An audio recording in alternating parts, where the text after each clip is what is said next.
नमस्कार defence aspirants. बहुत बार बचपन में लोग हमसे पूछते हैं कि हमें क्या करना है बड़े होके, तो हम जवाब देते हैं भारतीय वायुसेना ज्वाइन करना है। डिफेंस एस्पिरेंट्स, आप में से भी ऐसा कोई होगा जो भारतीय वायुसेना के सपने देख रहा होगा, या कोई आपका भाई होगा या कोई दोस्त होगा जो भारतीय वायुसेना में जाना चाहता होगा एक अफसर के रूप में। अगर आप या आपका कोई जानने वाला भारतीय वायुसेना में ऑफिसर बनना चाहता है तो ये वीडियो उसको अंत तक जरूर देखनी है, क्योंकि इस वीडियो में मैं बात करने जा रहा हूं 4 ऐसे तरीके जिससे भारतीय वायुसेना as a officer level join किया जा सकता है। डिफेंस एस्पिरेंट्स, अलग अलग एंट्रीज हैं, उसमें अलग अलग उम्र हैं, अलग अलग एजुकेशनल क्वालिफिकेशंस चाहिए। तो सारी एंट्रीज के बारे में मैं थोड़ा थोड़ा आपको बताऊंगा। विस्तार में अच्छे से जानने के लिए आप हमारा ब्लॉग भी इसी टॉपिक पे पढ़ सकते हैं। तो चलिए शुरू करते हैं। पहली एंट्री के बारे में बात करते हैं। पहली एंट्री है नेशनल डिफेंस एकेडमी, राष्ट्रीय रक्षा अकादमी। ये वो फौजी संस्था है जो आर्मी, एयरफोर्स, नेवी के ऑफिसर्स बनाता है। ये वो संस्था है जो तीनों की ट्रेनिंग साथ में कराता है, क्योंकि नेशनल डिफेंस एकेडमी एक बॉडी है तो इसमें आर्मी के भी कैंडिडेट्स जा रहे हैं, एयरफोर्स के भी जा रहे हैं, नेवी के जा रहे हैं। एयरफोर्स की सीटें निर्धारित हैं। हर 6 महीने में एनडीए बच्चों को लेता है और इसीलिए हर 6 महीने में एनडीए का पूरा फॉर्म आता है और इसका प्रोसीजर होता है। नेशनल डिफेंस एकेडमी ज्वाइन करने के लिए 3 स्टेप के प्रोसीजर हैं। पहली सीढ़ी लिखित परीक्षा। जो पहली सीढ़ी पास हो जाएगा वो दूसरी सीढ़ी में जाएगा और उसको इंटरव्यू देना होगा, जिसे बोलते हैं SSB interview.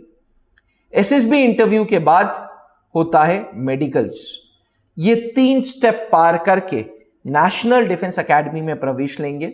National defence academy में 3 साल की कड़ी ट्रेनिंग और एकेडमिक्स की पढ़ाई के बाद चौथा साल एयरफोर्स एकेडमी ड्यूटीगुल हैदराबाद में कैंडिडेट्स को भेजा जाता है और फिर इस एकेडमी से निकलते हैं फ्लाइंग ऑफिसर्स रैंक के कैंडिडेट्स। जी हां, नेशनल डिफेंस एकेडमी से इंडियन एयरफोर्स एकेडमी और एयरफोर्स एकेडमी से निकलेंगे फ्लाइंग ऑफिसर्स, जो कि पहली रैंक है भारतीय वायुसेना में।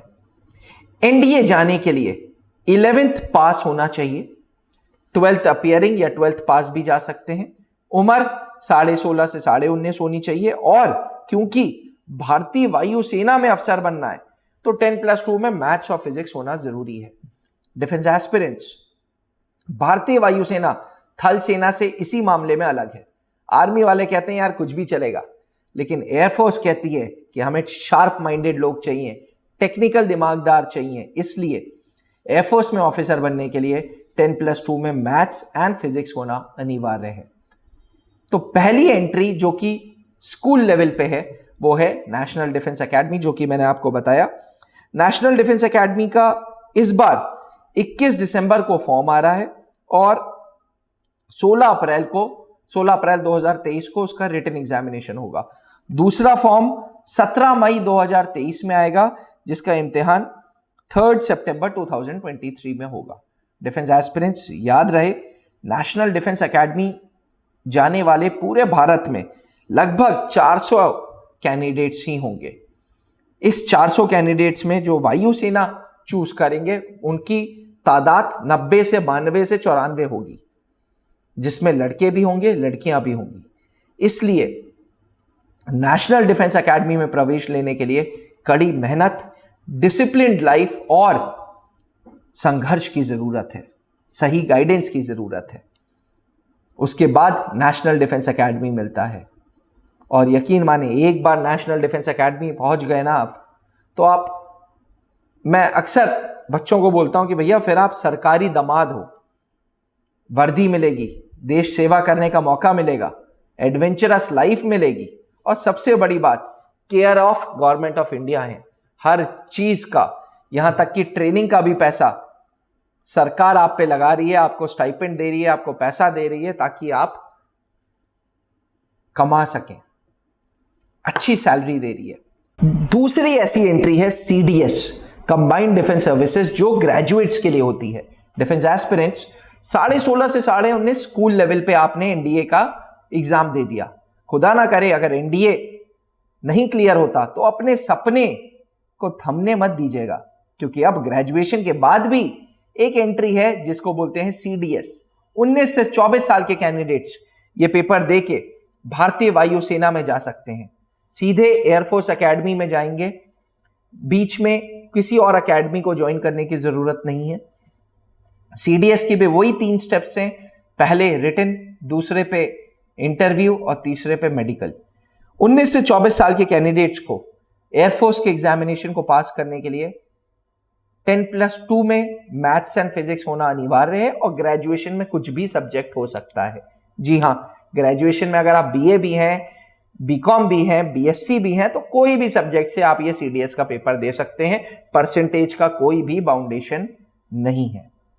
चलिए तीसरी एंट्री के बारे में बात करते हैं। तीसरी एंट्री है AFCAT, air force common admission test. ये वो एंट्री है जो स्वयं भारतीय वायुसेना कंडक्ट कराती है। अभी तक यूपीएससी पेपर कंडक्ट कराती थी, एनडीए का, सीडीएस का यूपीएससी ने इम्तिहान कंडक्ट किया, लेकिन एफकैट स्वयं भारतीय वायुसेना कंडक्ट कराती है उन कैंडिडेट्स के लिए जिनके पास ग्रेजुएशन में 60% है।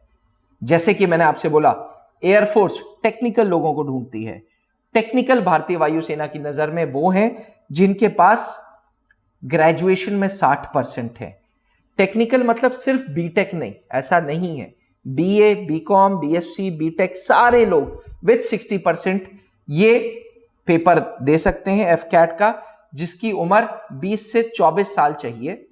फॉर एयरफोर्स, एयरफोर्स में विभिन्न ब्रांचेस हैं, flying branch, ground duty technical, ground duty non technical, metrological department. तो इन सारी चीजों के लिए एक कॉमन इम्तिहान है एफकैट। एफकैट के बाद यकीन मानिए डिफेंस एस्पिरेंट्स, अगर आप एफकैट के थ्रू भारतीय वायुसेना में जाते हैं तो आप best of the best lot हैं, क्योंकि भारतीय वायुसेना ने आपको खुद स्क्रूटनी करके आपको निकाला है। खुद 60% के बाद आपका रिटन टेस्ट लिया है। इंजीनियर्स के लिए एक अलग टेस्ट देना होता है एफकैट के साथ साथ ईकेटी, इंजीनियर्स नॉलेज टेस्ट। इसके अलावा रिटन टेस्ट देने के बाद फिर वही प्रोसेस होगा इंटरव्यू का, एसएसबी इंटरव्यू का और मेडिकल का। तो एफकैट तीसरी एंट्री थी जिसके माध्यम से आप भारतीय वायुसेना ज्वाइन कर सकते थे। चलिए चौथी और आखिरी एंट्री की बात करते हैं, एनसीसी स्पेशल एंट्री। हमारे स्कूलों में एनसीसी होती है, किसी में आर्मी विंग होता है, किसी में एयरफोर्स विंग होता है, किसी में नेवी विंग होता है।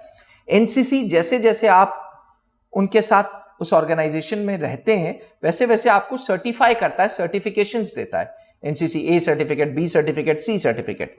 जिस भी कैंडिडेट के पास सी सर्टिफिकेट है और ग्रेजुएशन में 50% है और 19 से 25 साल के बीच का है, वो air wing, NCC air wing के माध्यम से डायरेक्ट भारतीय वायुसेना का इंटरव्यू दे सकता है, एसएसबी इंटरव्यू दे सकता है।